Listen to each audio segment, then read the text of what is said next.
৩০ ঘন্টা পার এখনও নিখোঁজ তমলুকের নীলকণ্ঠা গ্রামের বিমল মাইতি আনন্দপুরের অগ্নিকাণ্ডে। চোখের জলে বাড়ির ছেলেকে ফিরিয়ে দেওয়ার আরতি পরিবারের।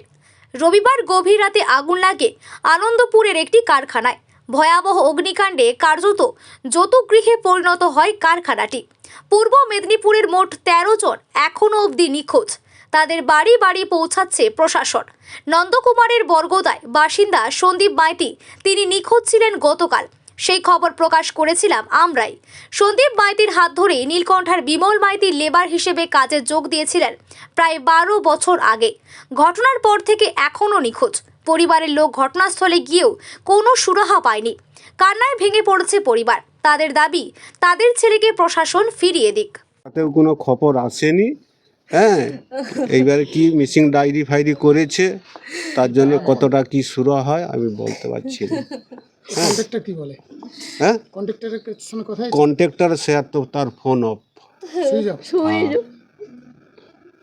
এই এখনো পর্যন্ত সুইচ অফ। ওদি গঙ্গারে কাজ করতো। কতদিন কাজ? হ্যাঁ, সে আর কাজ করতে চাই মনে হয় 10 বছর 12 বছর 15 বছর ধরে কিছু কম হয়ে যাবে। হ্যাঁ 10 12 14 বছর ধরুন। অনেক দিন কাজ করছে। হ্যাঁ, এই অবস্থা। সব শেষ করে দিয়ে চলে গেল। ঠিক আছে? আমার নাম ভরত মাইতি। আপনার ছেলে? হ্যাঁ, হ্যাঁ, একটাই ছেলে গো।